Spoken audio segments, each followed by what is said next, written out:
arguably the deepest league in the sport. 3 national titles in a row will certainly give you that type of standing. And the trophy's still sitting there in Bloomington, so they are top dogs right now. Hello and welcome in. It's Always College Football. I'm your host, Greg McElroy. Happy to have you here with us today. We have been going through our tiers, right? Our tiers shows have been awesome. You guys have responded beautifully over the last couple of weeks. We've done the Power 4. We have yet to do the Big Ten, though. And we figured, well, we might as well save the best for last. And that's the words, not necessarily mine. I don't entirely push back on it, too, because we've done 4 leagues. We've done 4 episodes. And now is where we finish. And we're going to finish where the trophies live right now, because the Big Ten's won 3 straight national championships. You got Michigan in 23, Ohio State in 24, and then a team that nobody in a million years saw winning the title in 25 in the Indiana Hoosiers. I mean, the defending national champions, man, they've been playing in this league for a while. So when I tell you it's the deepest, I don't know if I'd go that far. But I will tell you it is without question the most top-heavy conference in America. And I'm not necessarily selling you a storyline. I'm just flat out reading the scoreboard. I mean, this offseason alone, by the way, handed us a bunch of new head coaches in this league with 500 career wins between them. I mean, Kyle Whittingham, leaving Utah after 21 seasons to take over at Michigan. You get Matt Campbell, who left Iowa State, really the only place that he'd known for an extended period of time. He's now at Penn State. You got Pat Fitzgerald. He's back in the league in the Big Ten at Michigan State. And Bob Chesney, who basically several people are starting to connect the dots between him and Kurt Cignetti and know they have more in common than just having success at James Madison. Well, he's now at UCLA. So that's a bit of the backdrop. But at the very top, you have something that you kind of got to appreciate, man. I've said this for a while. I don't know if 1 through 9 or 1 through 10 in the Big Ten are as good as what you might see in the SEC. But I can tell you this, 1, 2, and 3 are. Maybe 1, 2, 3, and 4 are, depending on how deep you want to go with the teams that might very well be in our Tier 1. And we know kind of where Ohio State is, right? I mean, but this is a lot more than just the Buckeyes. You have a loaded Oregon team. You have the defending champs. And we're going to make you feel every ounce of the Big Ten today. Right? We're going to fill out every gap. We're going to go 1 through 18, 5 different tiers, and we're going to help sort out what these tiers mean. But we always start by asking you to just go ahead and subscribe to the podcast. It doesn't cost you anything. We love college football. I think you love college football, and the season is upon us. So go ahead and subscribe. If you want great college football conversation, we do it here at Always College Football. Tell your friends. If you want to subscribe, you want to rate, you want to review, that's fine. You can also check us out on the ESPN College Football YouTube page. Let's kick things off with Tier 1. These are the national championship contenders.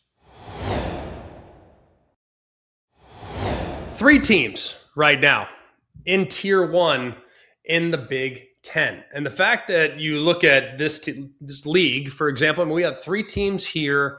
We have 0 in the Big 12 for the record. I mean, we only have 1 right now in the ACC. We have 3 or 4 in the SEC. So, I mean, as we've kind of alluded to, we think right now there are about 7 programs based on their roster that are just a cut above everybody else. The Big 10, though, if we're going to go maybe the top 4 or 5 teams, yeah, they probably have the most teams in the top 5. If we're going to rank them all the way through 1 through 25, which luckily we'll do here in just a couple weeks. But we will kick things off with the Oregon Ducks. They went 13-2 last year and rode a 2-deep that was full of freshmen and sophomores and young players all the way to a college football playoff semifinal. And yeah, they ran into an Indiana buzzsaw and they lost that game convincingly. And while, yeah, the 56-22 is a little bit more like a police report than a football score, that was last year. This was a young roster that arrived a year early in my eyes. This was the year that Oregon would circle. And here we are in 2026 and a team that could very easily win the whole dang thing. If you look closer at last year, though, man, that was a really impressive group. I mean, going and beating Oklahoma State. I know Oklahoma State wasn't good, but you beat them 69-3. I mean, that's something. You walk into a whiteout and knock out Penn State, who at the time was terrific, right? That was a young team. Here comes the grown one, right? Dante Moore. He was staring at a projected top 5 NFL draft pick and said, hey, league, you can go ahead and wait on me. I got more work to do at the college level. And he came back now after throwing for 3,500 yards, 30 touchdowns. And if you watch him, man, he was certainly one of the more efficient quarterbacks in all of college football. Now, one thing that he needs to maybe clean up is the bigger the game, the bigger the stage, just don't make those mistakes that he made a year ago. He had 8 picks out of his 10 interceptions last year that came against top-ranked teams. So he's coming back as a rightful Heisman candidate. And just for fun, because why not have 2, they decided to add the Nebraska starter as well and Dylan Raiola to hold the clipboard. So you got a great backup situation as well. Most teams, I think, would use the backup as their starter in college football. And the other thing, too, that was kind of lost in the fold last year, the receiver room was pretty banged up. You have Evan Stewart, who missed all of last year. You have Decorian Moore, got a little bit banged up at times last year.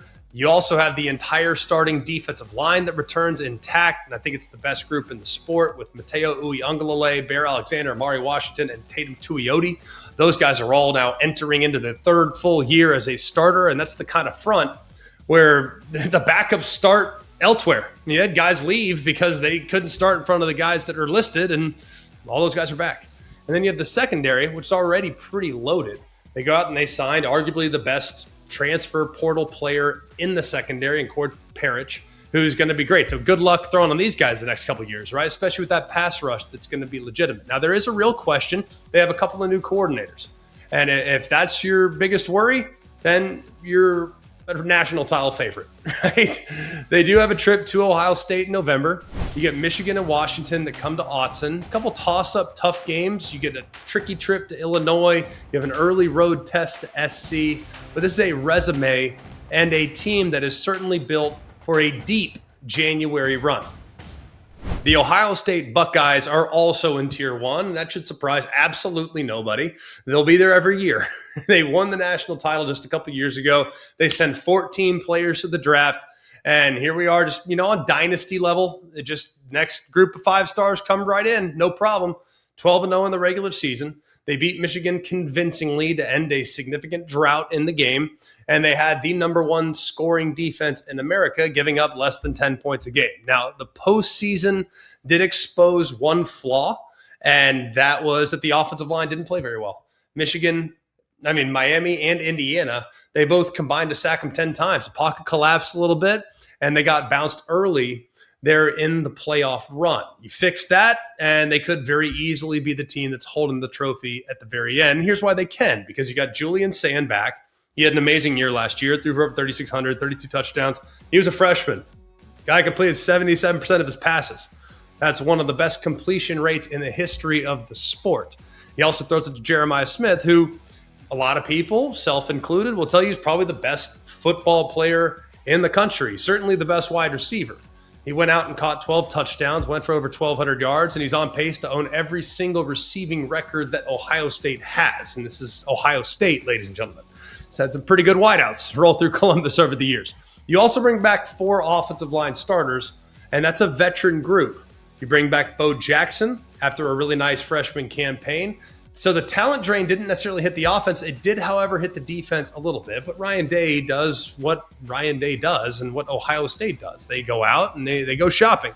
You go out and you get 6 Power 4 starters in the portal, a couple off Alabama's line. You also bring in a 5-star corner in Devin Sanchez, just waiting to be the next great guy out there on the perimeter for the Buckeyes. So it's a top 5 offense. You got multiple Heisman contenders and a defense that's reloading in real time. So the one box that still kind of has to be checked is for Sayin, I think against top tier teams, he didn't have his best stuff. Against the top 10 teams he faced last year, just 3 touchdowns, 3 interceptions. So if he can just kind of maybe learn to play a little bit more off script when the pocket breaks down, maybe keep and utilize his legs a little bit more, that's going to be massive. And I think that's something that might not always show up in the box score, but 2 or 3, maybe 4 first downs a game with his legs, that can take you from being a 13-2 team, 12-2 team, to a 14-1 team, 15-0 team, whatever it might be. So seeing him make more plays off script, utilize his athleticism, that would be huge. This can very easily be, your national champion. So you look at the schedule, it's a gauntlet now. You're at Indiana, at SC, Oregon's coming to you, and you got Michigan to close. Now, you do have a couple tricky games in there too. You have an early trip to Iowa City, and we know that's a tricky place to go and play. So this is a team that's super talented, but they should survive most of those challenges. However, I do think the schedule this year for the Buckeyes does ramp up just a little bit compared to what they've seen the last couple seasons. And the Indiana Hoosiers. Now, I understand this, and I think a lot of people are still having a hard time still grasping this. And they'll say, oh, well, it was a one-year run. Yeah, that's what they said 2 years ago. Oh, well, yeah, that won't be replicated, not after the national championship. They lost so much. Yeah, well, I'm not betting against Curt Cignetti. All right, you take the losingest program in the history of the sport. You go out there to a press conference, say, I win, Google me. And then you follow it up with a great playoff run in year one and then a 16-0 national championship run the following year. Yep, do not doubt Indiana. You beat Ohio State in a really impressive defensive performance. First time they beat them in my lifetime to win the Big Ten title. You physically dominate Alabama, go for over 200 on the ground in that scenario. And then you look at what Fernando Mendoza did down the stretch. It's amazing, right? I mean, he led the country last year with 41 touchdown passes, won the Heisman, and then goes number one overall in the draft. So after you lose all of that, right, how are they still tier one? Right? Because Cignetti reloads. It's just what he does. You go out, you get Josh Hoover from TCU, who is the active leader in career passing yards in college football.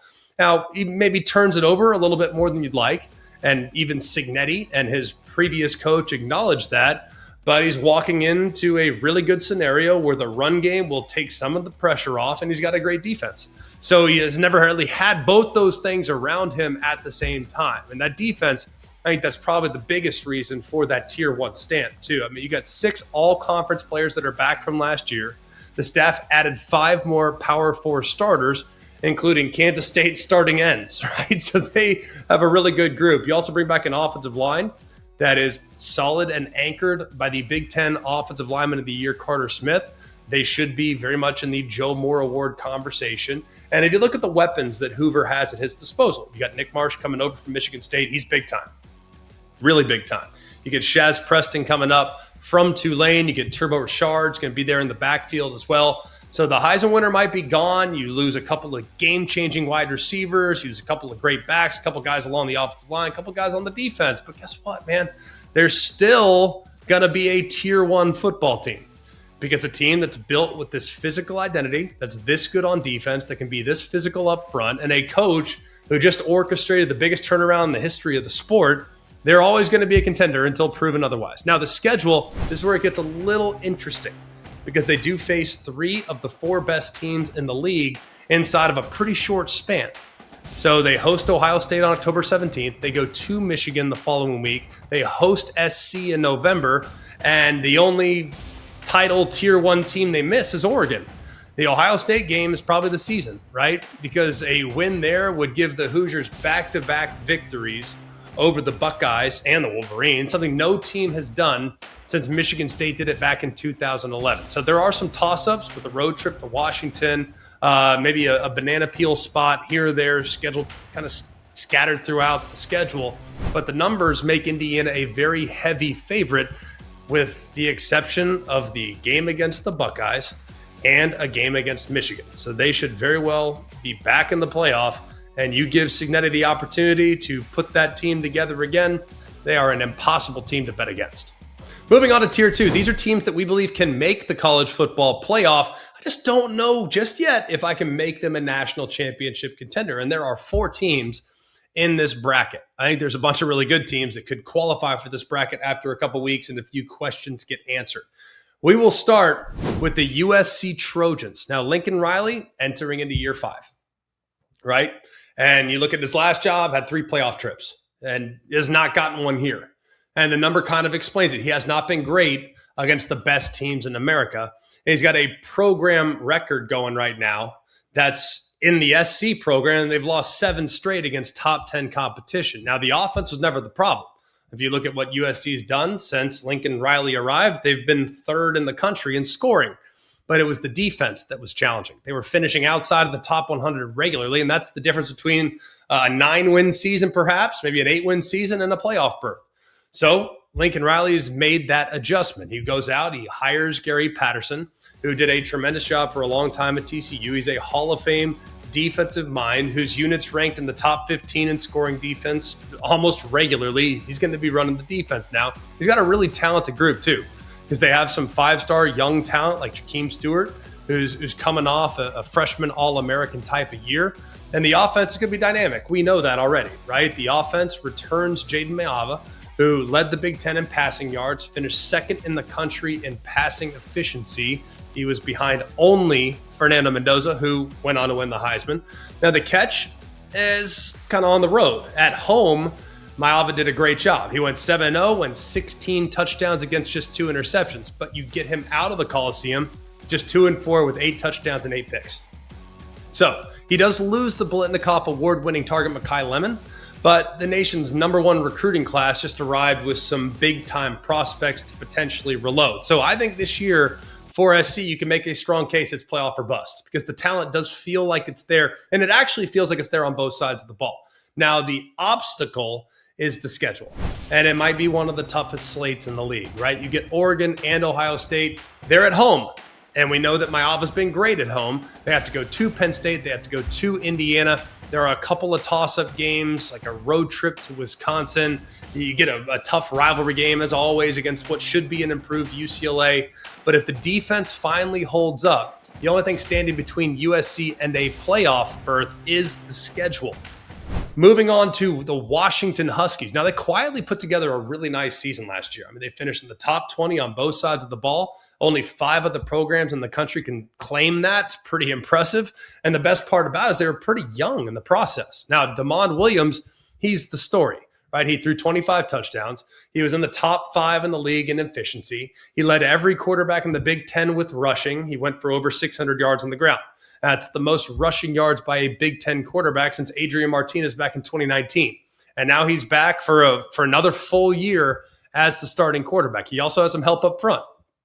Brings back a handful of offensive line starters, 4 guys in total there. And the receiver room is a little bit older. Now, Desmond Roebuck should be really good. You also have a very experienced back 7, including a terrific defensive leader in Alex McLaughlin. So if you look at Williams and he takes a step against some really quality defenses that he's going to have to face throughout the season, that's the one thing they couldn't really do last year. I mean, this could be a guy that plays his way into the Heisman conversation. And if he does that, this team has a real chance to be a playoff contender. Now, the one soft spot is probably along the defensive line.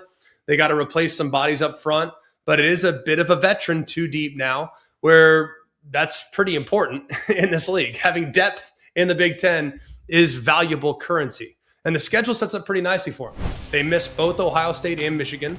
They get Indiana and Penn State at home. Now, the toughest trips are at SC and at Oregon. You also get Iowa, Minnesota, and a road trip to Michigan State. That's a tricky game as well. So a schedule that can absolutely spring a potential playoff run if all things fall into place. Moving on next to the Penn State Nittany Lions. Now, it was last year, and I will rewind back over and over and over again, because it was one of those years where it was national title or bust, and it went bust in spectacular fashion, right? They were the #2 team in the preseason. They start 3-0 in the league. You lose an overtime heartbreaker to Oregon, and then you drop games to UCLA and Northwestern. Next thing you know, James Franklin is out. And here's the number that got him fired, right? I mean, he was 4-21 against teams that were ranked in the top 10 while at Penn State. That's one of the worst marks by any coach at a single school in the poll era. He went 124 against everybody else. So he beat the teams he was supposed to beat. It didn't go so well against the top tier crews that he had to play against throughout the Big Ten and even in the non-conference situation. So what did Penn State do? They go out and they hire a coach that has done more with less over the course of a very long time. That's Matt Campbell. He's the winningest coach in Iowa State football history. And the catch is it's a little bit of a teardown, right? I mean, there were 50 players that went to the portal, and they won't return a single player that threw a pass last season. But Campbell rebuilt the roster in his image, brings in one of the top transfer classes in the country, headlined by his old Iowa State quarterback, Rocco Becht. This guy's played a lot of football. He started 39 games. Guy's thrown for over 9,000 yards, and he leads all active quarterbacks in wins. And he brought Iowa State's leading rusher and 4 leading receivers to Happy Valley with him. So they do have a new coordinator there in D'Anton Lynn on the defensive side, but he takes over a defense that is to kind of rebuild almost entirely with a bunch of all-conference defenders that are gone. So why are they a playoff contender? Well, one reason. You nailed it. The schedule. Penn State misses 3 of the league's title tier teams. They do not play Oregon, Ohio State, or Indiana. They do get USC at home, and that's probably the toughest game on the board. You get a road trip to Michigan and Washington. Those are also really tough tests. So if the transfers can gel early and Matt Campbell does what he does, has a giant killing reputation, then the Nittany Lions could very easily be 6-0 before they head to Ann Arbor. And that right there is a playoff path that is hiding right now in plain sight. The Michigan Wolverines are also in Tier 2. Now, they won the national title a couple years ago. They sent a top 5 all-time draft class of the pros, and they've spent kind of 2 years trying to kind of find their footing, right? The Sharon Moore era ended in December, and the program needed stability more than anything else, and they got the definition of stability. That was Kyle Whittingham, who spent 21 years turning Utah into a machine. Now he sees a real path to winning an elusive national championship there in Ann Arbor. And Michigan first-year head coaches tend to deliver. 6 of the last 7 won 8 games, and 5 of those 7 beat Ohio State. So here's where I am with those that are bullish about the Wolverines, because the whole season kind of hinges on one thing, and I kind of like the setup right now. It hinges on Bryce Underwood, who just a couple years ago was the #1 overall recruit. The freshman year was a bit of a grind. It is for most people. 11 touchdowns against just 9 interceptions. Very conservative offensive identity throughout most of the year. But even as a passer that's still kind of trying to learn how to adjust to the speed of the game, he still did some great things with his legs. He ran for over 500 yards, had 6 touchdowns. Now he's paired with offensive coordinator Jason Beck. And if you look at what Beck did, he ran one of the most improved offenses in the country at Utah last year. And his quarterback there, Devin Dampier, he rushed for more than 2,000 yards and 29 touchdowns over the last 2 seasons. This is a bit of a power spread scheme that's built for exactly what Underwood does best. And in year 2, in a scheme that really fits his skill set, that's where a top overall recruit could potentially turn the corner. You had a 5-star freshman back in Savion Hyder next to Jordan Marshall in the backfield. Those guys are a really nice tandem there at running back. You get a rising star and wide receiver Andrew Marsh. You get an elite cornerback duo, and the pieces are there. Now, there is a bit of a concern at the linebacker room because that's a bit of a rebuild, if you will. But the edge rush should be quality by bringing in Utah's John Henry Daly, who had 11.5 sacks last year. Now, there is a caveat because he is working back from an injury that was kind of late in the year last year, November, thereabouts. So this is a tough slate, though. It's a tough schedule. Michigan does draw all 3 of the league's title tier teams. They host Indiana. They had to travel to Oregon and to Ohio State. You add in Oklahoma in the non-conference and Penn State at home. That's 4 of the top 12 teams in this country all on one schedule. Now, there is one break, is that they don't really have to leave home until the end of October. And Iowa, a road trip to Minnesota, Michigan State, and UCLA, those are games that could absolutely turn what is a promising season into a disappointing season. They got to get those toss-ups for sure, because if they can get all of those, then they could be eyeing 9, 10 wins potentially, and 10 wins with this schedule should lock up a college football playoff spot. Moving into Tier 3, these are teams that we qualify as spoilers. They can ruin a Contenders Saturday. They could absolutely finish in the upper half. They could even contend for a college football playoff spot. Probably won't necessarily win a national championship, but they've got, one elite thing that travels, for example, and on the right week, that one thing is absolutely enough to knock somebody out of the college football playoff. We will start with the Iowa Hawkeyes. They are the model of consistency. They've had 11 straight winning seasons, winning at about a 60% clip. I know that doesn't seem insane, but you guys know, when the Hawkeyes and the Stars align, they tend to have some really nice runs, right? There's not a lot of people that have had 11 straight winning seasons. Alabama, Georgia, Ohio State, and Iowa. So pretty good, right? It's all built on defense. And if you look at Iowa, they've allowed fewer than 20 points a game for 10 straight years. That's the longest active streak in college football. They gave up just 9 passing touchdowns all of last year. That was the second fewest in the country behind Ohio State. They went 9-4 quietly. They beat Vanderbilt in the bowl game, but they were maybe a play or two away from having a monster year. And they lost a handful of one-score games to ranked teams. And the reason why they can play the spoiler is because of that defense. I mean, Kirk Ferentz, they don't beat themselves, and they'll drag a contender into a rock fight, and they can do it almost every week. Now, the ceiling depends very much on the quarterback spot. Open battle right now between Hank Brown and Jeremy Hicklinski. Kamari Moulton is back, though, after leading the team with nearly 900 rushing yards, and they added the FCS rushing champion in South Dakota's LJ Phillips, who ran for over 1,900 yards. Now, the schedule, their draw is pretty front-loaded because the 3 toughest league games come first. They're at Michigan, then Ohio State comes to them, then they're at Washington. They face just one of the top 4 teams in the league after that, so there's a bunch of toss-ups, right? You get the Cyhawk game with Iowa State, plus Nebraska, Wisconsin, and a road trip to Illinois. The Illini, they don't really get the headlines, but they have quietly gone 19-7 over the last 2 years. It's the 4th best record in the Big Ten, behind only Indiana, Oregon, and Ohio State. They beat Tennessee in the bowl game last year, and Brett Bielema has the program's floor at a higher level than it's been in probably a generation. Now, there's still a gap that exists between them and the very tip top, and they went 1-2 against the final playoff top 25. Indiana and Ohio State outscored them by a combined 97 points to 26. But they're a spoiler because of the takeaway mindset that they have on defense, and the splits are ridiculous. If you look at their 9 wins, Illinois forced 16 turnovers. In their 4 losses, they did not force a single one. So it's a ball-hawking secondary led by Matthew Bailey, Xavier Scott, and Juice Clark, all of whom turned down the pros to come back and now have unleashed what might be a different-looking scheme with Bobby Hawk coming in to call the defense. And the question is a little bit on the offense, right? That's where East Carolina transfer Caden Hauser takes over for 3-year starter Luke Altmaier. Now, Hauser threw for over 3,300 yards and 19 touchdowns. He also added 9 on the ground as well. And is the only other power conference quarterback to hit all 3 of those marks was Diego Pavia. So that's a lot of numbers, right?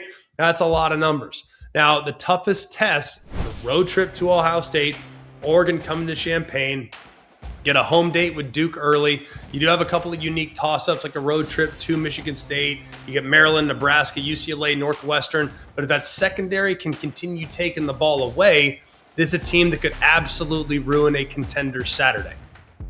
The Nebraska Cornhuskers finally stacked back-to-back winning seasons for the first time in over a decade. But the Cornhuskers still haven't really found their footing. Not yet, not in this league. Now they're 57-72 in Big Ten play since joining in 2011. But here's the gut punch. The team directly ahead of them in that standing, Indiana, well, they just went undefeated and won the national championship. Dylan Raiola transferred to Oregon. And the optimism, though, surrounding the quarterback spot, they believe they've upgraded at that position. Anthony Calandria comes over from UNLV, where he was one of the only guys in the country with 4,000 total yards, 20 passing touchdowns, and 10 rushing touchdowns. So that's kind of the exact off-script, dual-threat creativity that Raiola never really had. Offensive coordinator Dana Holgorsen, they studied Diego Pavia, and they studied a bunch of other guys throughout the offseason, kind of build an offense around quarterbacks' mobility and playmaking ability. So now it's going to be interesting to see how things adjust and where things go. And you look defensively, Nebraska got pushed around last year. I mean, opponents scored touchdowns on 7% of their rushing attempts thereabouts. All right. So it's the second worst rate of any power conference team ahead of only Rutgers. So I look at this. The schedule's a beast, right? They drew the entire playoff trio. You get Indiana at home, a road trip to Oregon, Ohio State at home, plus Washington comes to you. You also have a trip to Iowa. There are a bunch of toss-up games in there too, like Michigan State, Illinois, Rutgers, Maryland. But a better quarterback that can maybe create a little bit more on his own heading into the toughest slate is why they sit in this tier, because I would like to have them up a little higher. The schedule is just a little bit too much, I think, for them to overcome and enter into tier 2. That's why right now they are qualifying as a spoiler. Moving into tier 4, these are teams that we believe are headed for the postseason. They are bowl bound.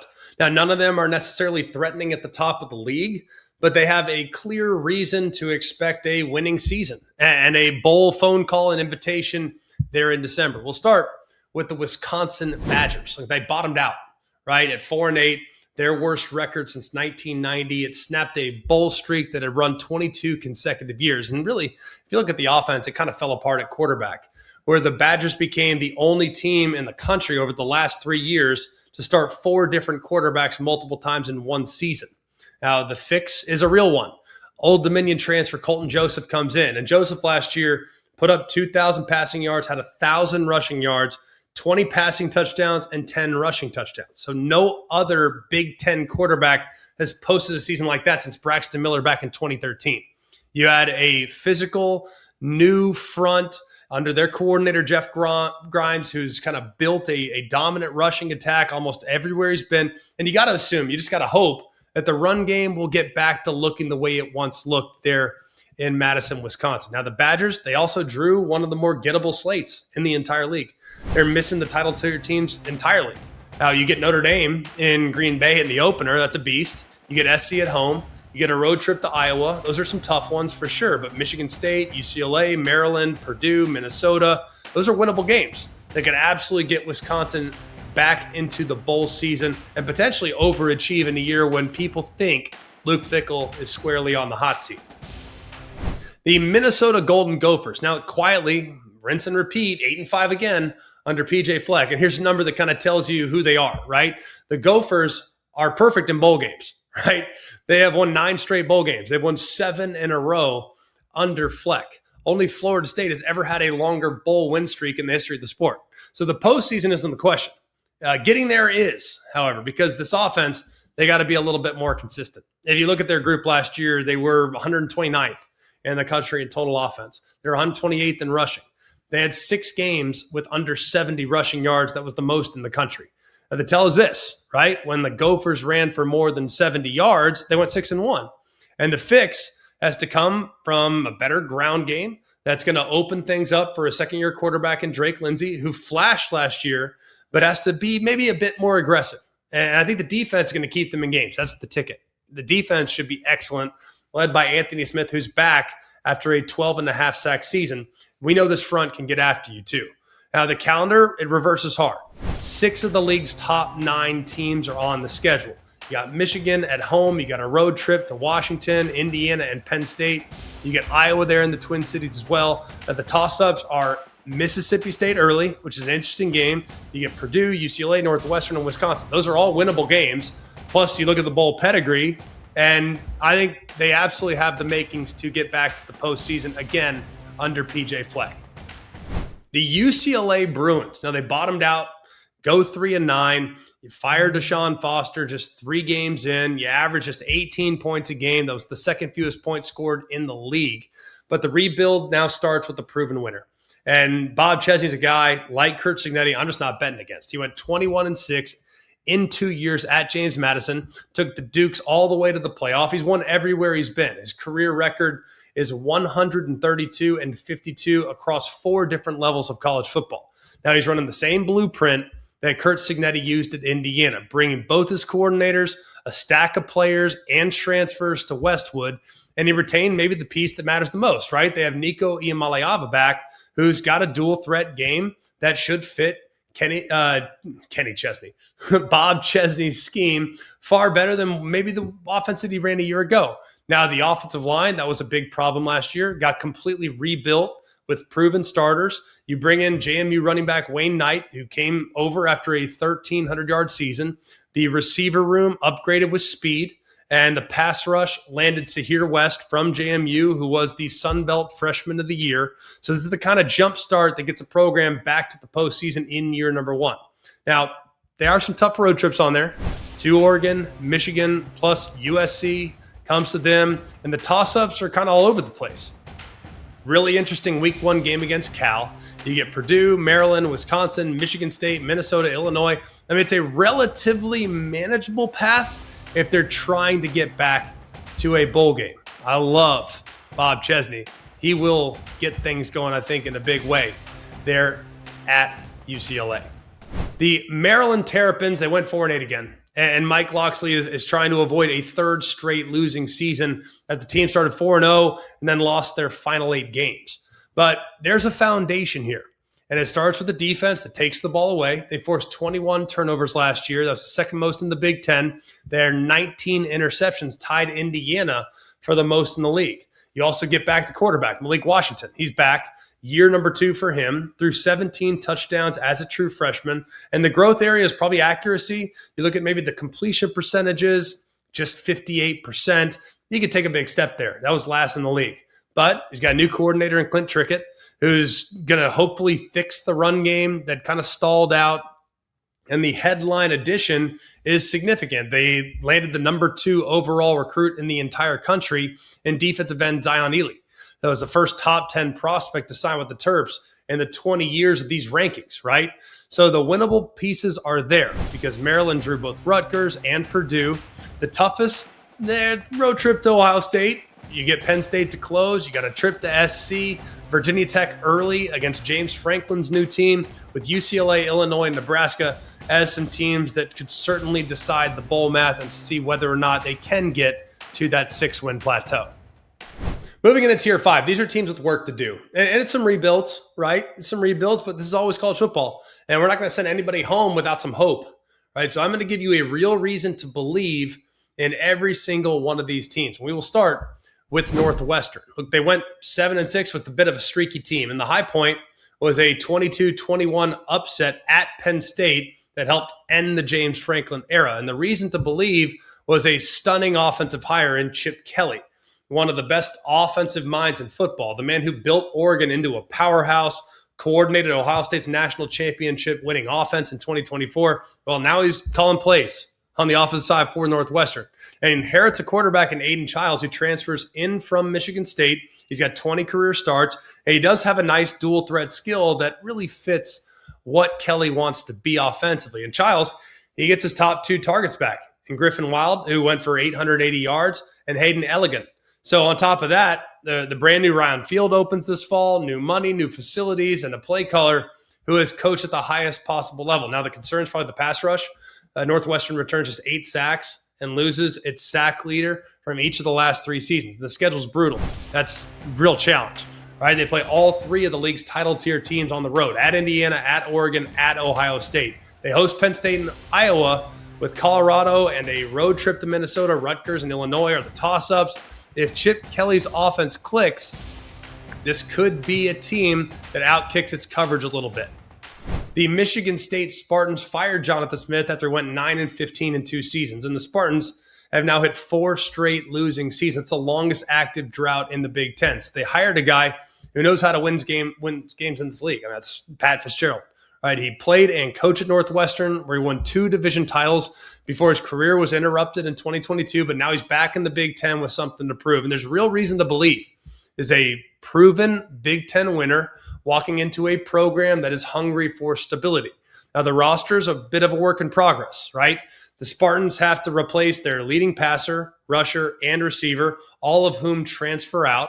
You do bring back Milojevic as the likely starter after a pretty strong finish, threw for around 250 a game with 7 touchdowns and 2 interceptions over the final 4 games, including 4 touchdown day against the Maryland Terrapins. The offense, they got to protect them better, though, because Michigan State allowed the second most sacks in the league last year.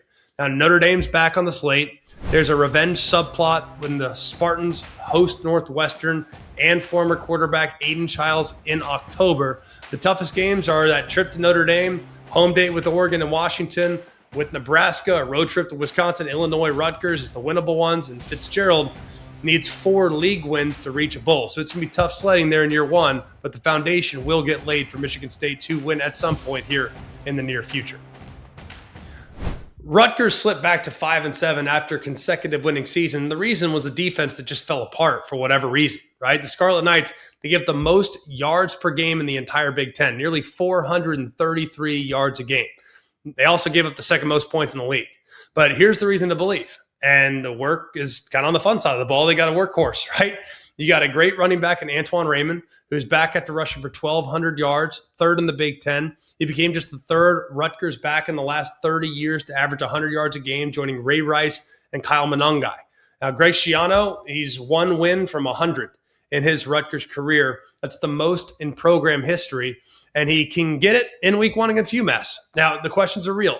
Quarterback's an open battle right now between Boston College transfer Dylan Lonergan and AJ Surace, but the defense got a long way to climb as well.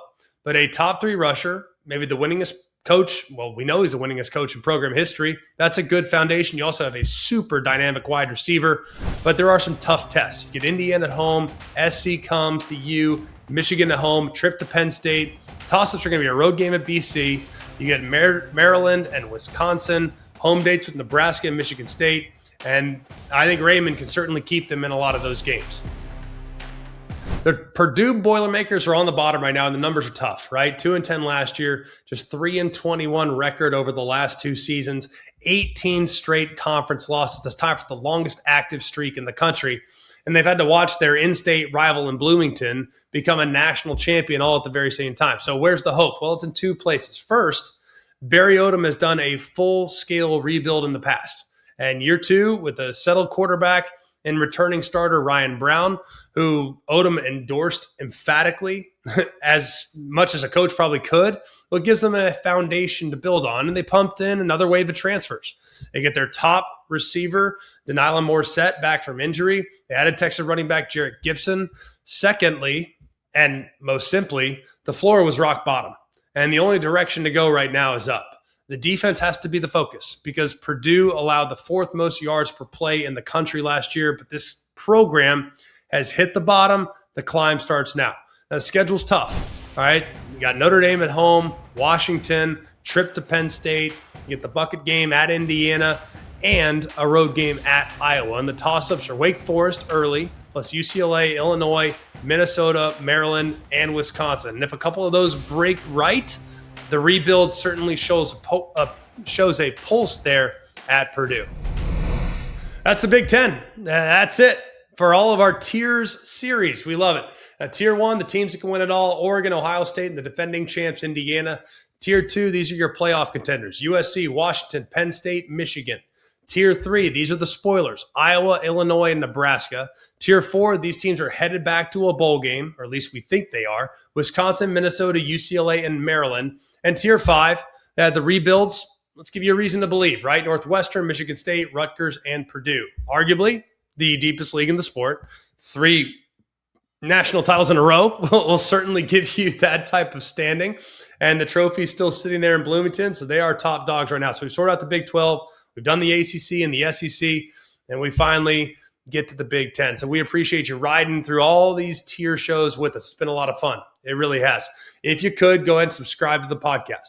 We have plenty more fun stuff coming your way, including a bunch of camp whispers, stuff that's coming out as these teams start camp here pretty soon.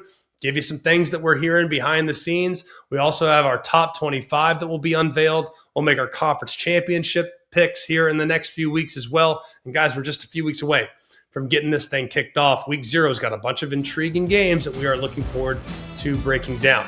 Check us out on the podcast. Check us out on the ESPN College Football YouTube page. And for all of us here at ACF, for Mark, Jake, Jack, the other Jack, I'm Greg. We hope you have an amazing day. And remember, it's always college football.